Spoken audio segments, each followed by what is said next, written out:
Ladies and gentlemen, rock fans, music aficionados of the rock genre, welcome to the Music and People Journey's new rock album review show. We're back.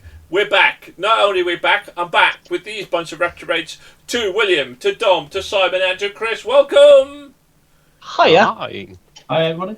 Now, William, first thing on the agenda, William, what should people do before? What should they do? I would suggest that you should give it a like, a subscribe, and add a little positive comment as well. Why not? Yeah, why not? Makes us feel good. Yeah. Or negative if you disagree with what we're about to say. Feed my ego. Feed them. Nothing else. Feed all our egos. So, what's the show about? We're reviewing all the latest rock albums that were released in April, and obviously Texas. We're reviewing 16 albums. These lot are reviewing 8, and another lot are reviewing another 8, and we're going to have an album of the month show. We're going to rate them out of 5, and please tune in for that. In the meantime, today we are reviewing Imminence and their album The Black. Who are Imminence? Well, they are, and I don't say this very often, I say Swedish, but I don't prefix or that word metalcore coming after it. Normally it's a lot different, but they're a Swedish metalcore band formed in Trelleborg in 2009. The group consists of vocalist Eddie, lead guitarist Harold, rhythm guitarist Alex, and bassist Christian. You notice I didn't attempt surnames. And the drummer Peter. Well done, boys. They've released 5 studio albums. The most recent album, The Black, was released, we know, we're about reviewing it, April 24. The band started in 2009 by Harold, and their singer Eddie joined shortly after, and they decided to name Imminence in 2010. In 2012, Alex and Peter joined the band. They released their debut LP, Born of Cyrus, which was well received by fans and critics. That year, they were also selected to play at the Metal Town Festival, one of the largest musical festivals in Sweden.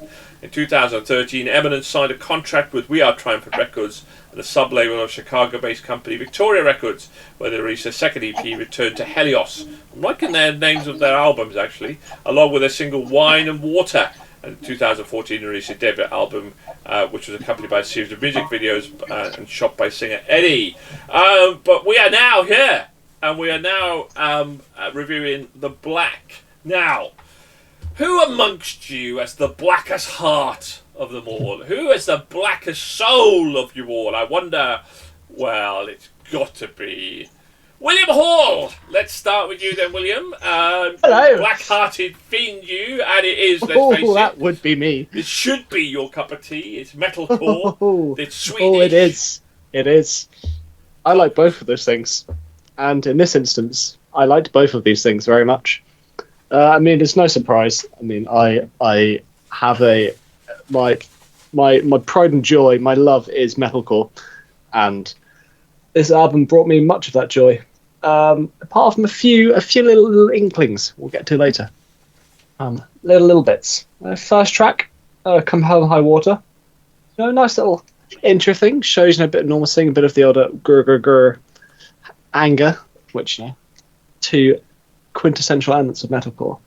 But then it's sort of 6 but then it gets to me, my one gripe is tracks number 6, 7, and 8. Track 6, Come What May, fantastic song. I had a great time, but 6 minutes 13 seconds, bit long. And then having an instrumental little track after it, which I can kind of see why they did it, to try to slow down the pace to then go into the next song. But then the next one doesn't really sound like it fits in as much with that instrumental track. So they could have just had, extended the outro song for another 5 seconds on Come What May, and then or added a brief little ambient sound on Call of the Void to make it. But this album brought me lots of joy. This is going to be a shocker, as we have spoken ill of intro tracks and outro tracks in our time, and this contains one of those, an outro track, and I actually quite enjoyed it this time. I don't know what was about it. I think because the outro was so different to the actual sound of the album. You go from angry Swedish man going go go go, and then just very pretty violin music. Just centered me, relaxed me, and gave me a chance to think back at the happiness and the beautiful sounds that occurred before this violin music. If you like metalcore and those things, this is good. Has a few weird bits in it, but for the most part, very fun listen, I would think. Now, somebody who's not very fun to listen to, but we put up with him. Dom Clark. Yes. Thank you very much. Alt metalcore from Sweden. Got the strings in there. You got solo vocals in there. You got this pretty ferocious metal scanty sound. Yeah, I think that's the best word for it. It's ferocious at times. But for me, there's like something really calming and also unsettling at the same time about listening to this album. It kind of calmed me down. It was chilled, it was focused, and then I was unsettled as well, which I really liked. I'm recommending it on that basis. It kind of really draws you in, and I think it's an album that kind of really builds kind of genuine emotion and genuine feel in it, and built mostly on this guy's sick vocals, and they are pretty sick vocals. I think I counted 3 instrumentals in the album. Am I right? Was there 3, or did I just dream that? I can't remember. I don't think you're far off. Yeah. No, there's 3 instrumentals. It's pretty brave, and it wasn't that kind of wasn't really great for me. But overall, massive sound, satisfying album.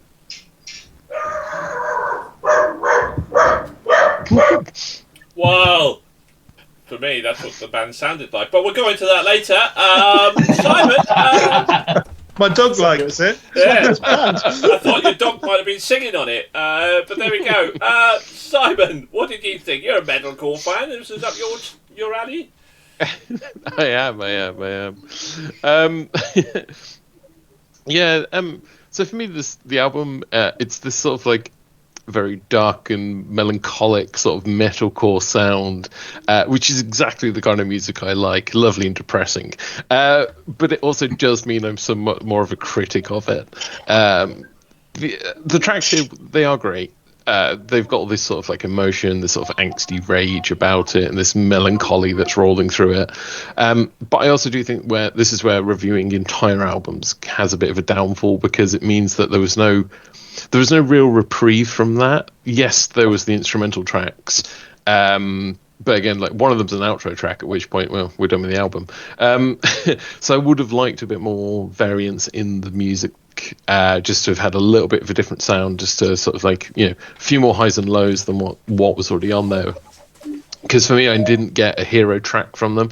There wasn't one particular sound that stood out that I wanted to put on the favourites list. I also do quite like that they did call their mid-album instrumental cul-de-sac. That's quite nice. I quite like that. But yeah, overall it was good. It was enjoyable. Chris, how about you? Did you like this album, or were you hoping for a reprieve? Yes, is the only answer I can give to that one. So, yes to liking it, or yes to the reprieve? Yeah. Who's going to review it? Yeah, that's what I'm getting to. Come on. When I sort of properly started listening to rock music, there was a lot of stuff around, like Bring Me the Horizon, Bullet for My Valentine, all that sort of stuff, who are doing a blend of the sort of the screamo or the growlo metalcore, and then clean lyrics, for want of a better phrase. And Imminence has a combination of those, and more than any of the other sort of things that I've listened to, I wish they'd got it a bit better. Musically, the instruments, the drums, the guitars, everything else, brilliant. Lyrically, when they are doing clean lyrics, his voice is brilliant. And so then when you go into the sort of the more growler screamer lyrics, it just feels like you need to go back to what you did before. If you're that angry all the time, take a Valium or something, calm down, and then sing properly. As I actually disagree with both Will and to a certain extent with Simon around the instrumentals. They were really just in terms of, they were the good bits for me. I really enjoyed those. I did, as Simon said, I did particularly like the fact that the instrumental right in the middle of it was just kind of, oh look, here's a piece of throwaway music. We're going to call that a cul-de-sac. It's just over there. You can go have a look if you want. Come back. We'll carry on. Death by 1,000 Cuts is one of the songs that I wrote down as particular sort of it. The balance is wrong. There's too much of the growler in there, but I really enjoyed that. Pretty much the most enjoyable song I think on the album where they had some growler in it. That was the one that was closest to the balance that I'm looking for. But it doesn't save the album. In that, I will get to the scores later on, but there's some good stuff in this, some bad stuff in this, and on balance, it's not one that I would have. I'm not going to keep listening to Imminence because of this album. So it's just one of those ones where it's kind of a bit of both, really, for me. I did not like this album one bit. Not one bit. Recently we've been going down that metalcore route, and I kind of like that hybrid metalcore with that clean lyrics, Amaranth, and that sort of stuff, where metalcore is supporting it's augmenting that album, but it just wasn't enough of it. It bled my ears. I hated it. In fact, the instrumentals were probably the saving grace. So that, I'm not a massive fan of instrumentals either. I like a song, but no, brother, no, certainly not my cup of tea. Not in the slightest. If it wasn't for the instrumental, this would have been heading, I think, for a Nekyia from me at all. It was just too much in my face, and I did not enjoy it. It just wasn't my cup of tea. As I say, and I've been getting more towards that metalcore side when, as I explained, when it's a hybrid of an album. But this, for me, was no hybrid, and I just couldn't get into it, and I felt myself skipping, and I wouldn't go back to it as well. Let's finish on a positive note, though, because Trish loved this album. I don't know what I've done. You don't know what you guys have done. When we started this journey, she would never, ever, this would have bled her ears, but I don't know what's happened. I've enlightened her. I don't. And this is finally my ears are happy at being fulfilled at last. If her current offerings April has not done so far, I've been given a new metal progressive rock screamo at times that I've been craving this month. She goes on to say other things, but particularly the Le Noir end, which she didn't expect either, and she absolutely adored this album. So there we go. So, will Imminence get our album of the month? Tune back in for our album of the month show, and if you like metalcore, as our metalcore aficionados on this side of my screen and have raved about, go and check out Imminence and the Black. In the meantime, hit the like, hit the subscribe button. Do you agree? Are you a metalcore fan? Do you agree with my metalcore groupings or groupies here? Please leave a comment and see what you think. In the meantime, keep rocking. Look after yourselves. Thanks to my crew, to William, to Dom, to Simon, and to Chris. Goodbye for now. Bye.